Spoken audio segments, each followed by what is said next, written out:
I'm Alexander Har, I'm Dave Marshall. and this is Bridging Between Lent and Easter.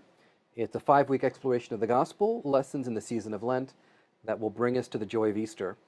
Each week we will introduce the Gospel lesson, discuss it, and then give you some questions to reflect on, think about, if you want to journal, or, even better, try to do it in a group with a group discussion. To help us read and meditate on God's holy word as we're called to in this season of Lent, and for us to reflect on the gospel, we're going to look at each lesson with this question in mind.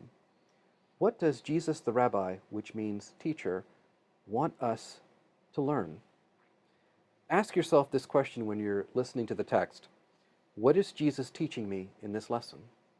So last week, we covered the story of the man who returned to his father and received mercy and compassion. Now, we also told you that we were going to bring up something you've never heard before.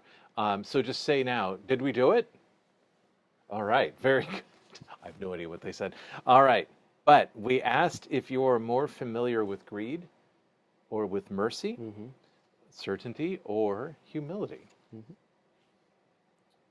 So what's week 5 about? Week 5's lesson is about Jesus' friend. Her name is Mary, and it's not his mother. It's a different Mary. And how she anointed his feet. And this is a beautiful story. It is. From the Gospel of John, chapter 12, verses 1 through 8. 6 days before the Passover, Jesus came to Bethany, the home of Lazarus, whom he had raised from the dead. There they gave a dinner for him being Jesus, not Lazarus. Martha served, and Lazarus was one of those reclining with him. Mary took a pound of costly perfume made of pure nard, anointed Jesus' feet, and wiped his feet with her hair. The house was filled with the fragrance of the perfume. But Judas Iscariot, one of his disciples, the one who was about to betray him, said, "Why was this perfume not sold for 300 denarii and the money given to the poor?" He said this not because he cared about the poor, but because he was a thief. He kept the common purse and used to steal what was put into it. Jesus said, "Leave her alone. She bought it so that she might keep it for the day of my burial. You always have the poor with you, but you do not always have me." So there's an understanding I think we need to have about the last sentence that Jesus uses. Okay. And I think it's actually a callback to an Old Testament text. Okay.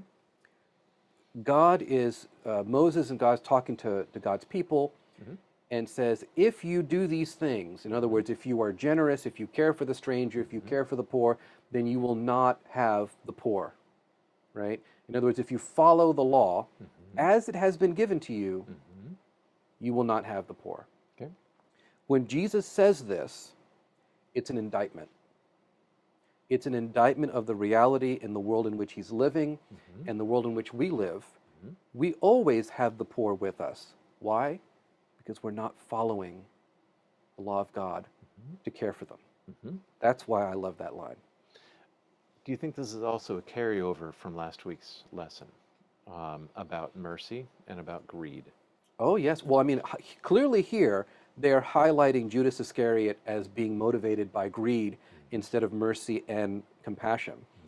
And I think what, not troubles, but what kind of shocks us about Mary is the sheer level of generosity, the extravagance with which she just heaps upon Jesus. It's such love that we're not used to seeing. It's not. Can I talk a little bit about the physicalness of today's lesson? Oh, yes. Okay, so Alex and I are both sitting in chairs, and you can't see, well, you can almost see his foot, but you can't see them. In Jesus' day, we would have been reclining on the floor. You've got a couple of pillows in here that we would have one arm propped up, and our feet would be sticking out behind us. And so when Mary came up, she was behind Jesus, where she could access his feet. That if I can just highlight that just for a little bit to show you. Well, yeah, and one of the things that I want to highlight here is posture and position are very important. They are. You know, and so what is Mary's posture in the presence of Jesus? It's complete surrender, it's complete servanthood, it's doing something a slave would do. Mm-hmm. And the question I ask myself is, would I do that for Jesus? Right. Would I do that for anyone? Uh-huh. It's kind of hard. It's hard. Yeah. The second part, and I sorry to bring up hair. I hope it's not a sore subject, but when Alex and I are taught, and when many of the clergy are taught to anoint or to touch somebody's forehead, we are taught to be very careful about the hair. Oh, yes. That it is one of the most intimate parts of our body is the hair, and that she is using her hair to clean his feet. That it goes beyond the story, beyond the first century of when this was first written down. This is something that is a much deeper reflection. So I'm going to use a word here that I think has to be used when we begin to talk about Mary's posture and her overall action. Right. And that is, there's a difference between humiliation and humility. Yes. Thank you. And I'm glad you brought that up. the reason I say that is because we are prone to ask ourselves, is Mary being humiliated? Or is she humiliating herself in the presence of these people by doing this act that is so lowly and beneath, one might say, beneath a person? Humility is not thinking that you are beneath other people. It is thinking of yourself, is thinking about yourself less and projecting mercy and compassion onto another person. It's willing to sacrifice that sense of self for another person. If I can go deeper into the humility aspect and the male, female, and all that type of stuff that we see in this. In John's Gospel, the first person who finds out that Jesus is the Messiah, male or female? Female. The first person to find out that Jesus has resurrected from the dead, male or female? Female. The first person to recognize that Jesus was headed to be crucified, female. That there is this sense of knowing that what has been revealed to them is taking a while for the other gender, for males, to pick up on. And that brings me to the Judas in this story. That do you have a Judas in your life that you know what's right and you have a sense of what you should be doing? And is there a Judas who is criticizing and saying, why are you doing that? Why don't you do it this way? Have you experienced that?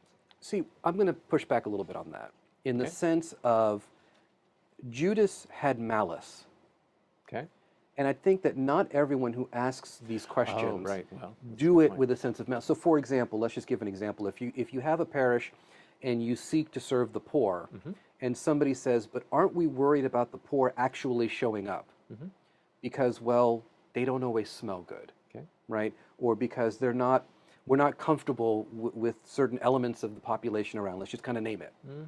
I don't always think that's being done out of malice. No. I think sometimes it's done out of ignorance or fear or concern. Judas, though, it's malicious. Okay.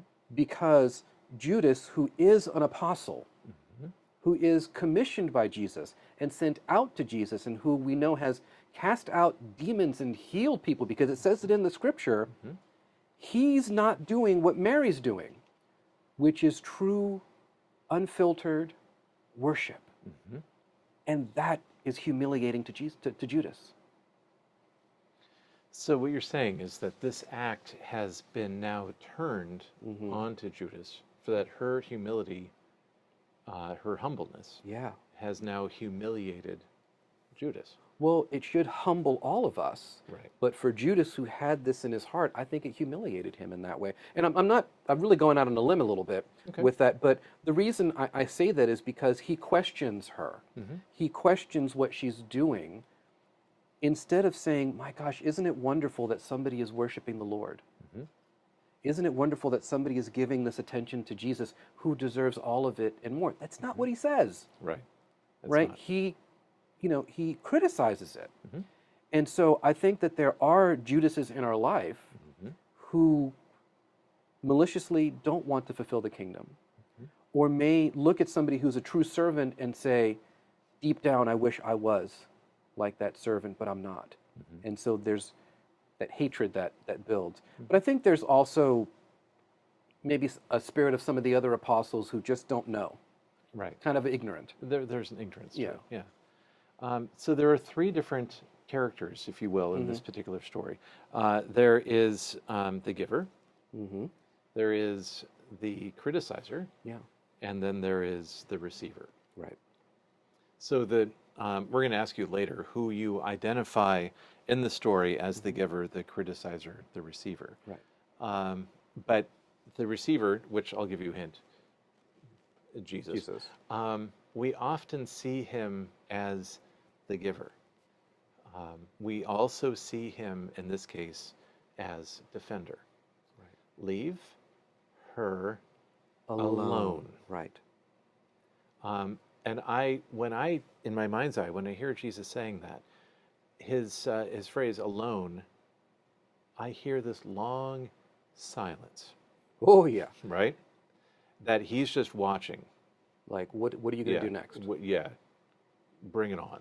I'll turn you into an elephant. Anyway, Exactly. And so so the thing here that I love about this particular text is we have come to live in a society, and I think sometimes even within Christianity, this rears its ugly head, okay, where we ask a question that is at the heart of so much of what we do: what's in it for me? Mhm. Right? And the question will become, how can God serve me? Mhm. How can Jesus give to me? As if if Jesus is a genie, Right, God is Santa Claus, right, right? This reminds us it is we who serve the Master. Mhm. And if we are not in our hearts willing to be like Mary, Mhm. then truly we are not disciples. It would be really interesting if we ended the whole thing on that. But we're not. But we've a got few about more. 5 minutes left, Yes, so that would be like, what if we just let silence just run for the right. rest of that? What do you think Mary was looking for? Because I'm going to give the answer that I'm thinking. Yeah. That I don't think Mary said, you know what, somebody named John is going to write this down, No, and yeah. in 21 centuries from now, they're going to know my name, right? No. Not at all. This was an act of something right now. And Jesus, it's going to sound a little strange, but one way that I read Jesus' words, our rabbi, that he is teaching us, there is but one moment, and it is right now. There is no past, there is no future, there is just now. And Mary lived into that of, you could use that money for the future. No, I'm going to do it right now, because this is the only time we have Jesus. And then he said, you will not always have me. I think that the beauty of why does Mary do this is a deep sense of devotion, but a deep sense of sorrow. Mm. I mean, she's doing this for the day of my burial. Like, you don't anoint somebody this way if you don't know something, Yeah. you know? Yeah. And I think about that, and I think about extravagant acts of love that come from a deep sense of devotion, a deep sense of connection that one finds with another human being. And I come back to that question that I was asking before, is that where is our connection to Christ? Do we feel that sense of connection of giving extravagant love to Christ? Now, somebody might ask, well, Father Alex, Father Dave, Christ isn't exactly in front of me. How am I supposed to show this devotion that you're talking about? His feet aren't here. Mm-hmm. But what is Jesus said? If you love me, you love my sheep. Mm-hmm. You love my people. Mm-hmm. And so the extravagant acts of love are really to be commended upon those who are in the image of God, Mm-hmm. whether we believe they deserve it or not. Mm-hmm. We still commit these extravagant acts of love because when we see that person, we see Jesus. Mhm. That we do. Mm-hmm. Also, another good place to end. But I think we're going to continue. Well, The reason why mhm. is that I just recently was at my friend's bedside, CJ, and I said goodbye to him. Mm-hmm. And I knew that, it was his time, and he was in his 90s. Um, and you've been there, Yes. and we will be there again Mm-hmm. with many others. That I have to tell you, folks, time stands still. Mm-hmm. And I can't explain any other way, but when you do last rites, when it is the last time you will be praying the Lord's Prayer with this person, Mm-hmm. everything stops. Yeah. And I think that we're getting a glimpse at that moment of what Mary was feeling. That Right. this was, I don't always have him. Well, remember, how does this passage start? 6 days before the Passover. Right. This is the last time that Mary is going to have Jesus in her home. Yep. This is it. This is it. Mm-hmm. And so as we kind of come to the end Mm-hmm. of our time together in this series, and Holy Week is about to happen with Palm Sunday, and All the everything busyness and of all the the final busyness week of of Jesus is- right Yeah. of Jesus's life, the Yeah. busyness. Mm-hmm. The question is, are you living in this moment? And can you take the time during this last week of Jesus' life and live into the moments with him, Monday, Tuesday, Wednesday, Thursday, Friday, Saturday, to Easter Sunday? Yes. And as a priest, this can be very hard for us because we are so busy. We are. And as laypersons, it can be very hard because people work and have families and things of that nature. Mm-hmm. But just remember, Mary had stuff to do. Mhm. There were a bunch of people in her house. She was busy giving hospitality, but she stopped what she was doing dead in its tracks, and she loved Jesus extravagantly. Mhm. So much so that 2,000 years later, we don't just remember it, Mhm. we are humbled by it. We are humbled by it. Yes. If I can connect something which I've never connected before, this Lenten season will end on Palm Sunday with a gospel lesson with a man saying, truly, this was God's Son. We began this whole 5-week journey with you all with the devil saying, If you if are, you are, the Son of God. and the answer is in Palm Sunday. And I hope that you take that moment when time stands still Yep. to know of the presence, of the mercy, of the compassion, of the understanding of God, Yep. and that all are being welcome under his wings. Well, Dave, I want to thank you for this tremendous time we've had together. It has really edified me to break open these scriptures with you. I hope all of you have enjoyed this, and give us some feedback. I mean, these are going to be posted on YouTube as well, so you can Right. make some comments.